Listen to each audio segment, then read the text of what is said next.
आज हम संपूर्ण भक्ति चैनल में बताने जा रहे हैं रावण, सीता और तिनका का रहस्य। रावण जब सीता जी का हरण करके लंका ले गया, तब माता सीता अशोक वाटिका में वट वृक्ष के नीचे बैठकर केवल प्रभु श्री राम का स्मरण और चिंतन करती रहती थी। रावण बार बार आकर सीता जी को धमकी देता था, लेकिन सीता जी कुछ नहीं कहती थी। रावण ने श्री राम का वेश रखकर सीता जी को भ्रमित करने की कोशिश की। रावण थक हार कर जब आपने शयन कक्ष पहुंचा, तब मंदोदरी ने पूछा कि आपने राम का वेश धारण था, फिर क्या हुआ? रावण ने कहा, जब मैं राम का रूप लेकर सीता के समक्ष गया, तब सीता मुझे नजर नहीं आई। लंकापति रावण भी हार मानने वाला नहीं था। उसने फिर से माता सीता के करीब आने का प्रयास किया। वह माता सीता के पास जाकर बोला, मैं तुमसे सीधा संवाद करता हूँ, और तुम कैसी नारी हो कि मेरे पास आते ही घास का तिनका उठाकर उसे ही घूर घूर कर देखने लगती हो। क्या घास का तिनका भगवान राम से भी ज़्यादा प्यारा है?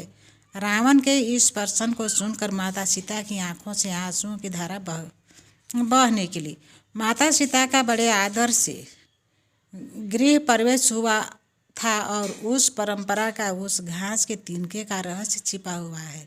नई बहू जब ससुराल आती है तो उसके हाथ में कुछ मीठा पकवान बनाने की परंपरा है। सीता जी ने उस दिन अपने हाथों से खीर बनाई और राजा दशरथ समेत सभी ऋषि मुनियों को खीर परोसी। सीता जी ने जैसे ही खीर परोसना शुरू किया, तभी जोर से एक हवा का झोंका आया।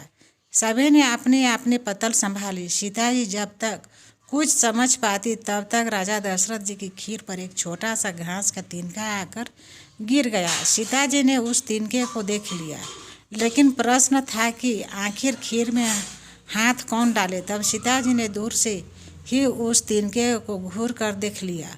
वह तिनका राख का एक छोटा बिंदु बनकर रह गया। सीता जी ने सोचा कि किसी ने नहीं देखा है, लेकिन राजा दशरथ यह सब देख रहे थे। फिर राजा दशरथ चुप रहे और अपने कक्ष में चले गए। वहाँ सीता जी को बुलाया।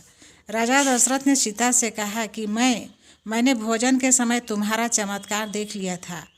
आप साक्षात जगत जननी का दूसरा रूप हो, लेकिन एक बार आप मेरी याद रखना कि आज उस तिनके को जिस नज़र से देखा था, उस नज़र से आप अपने शत्रु को भी मत देखना।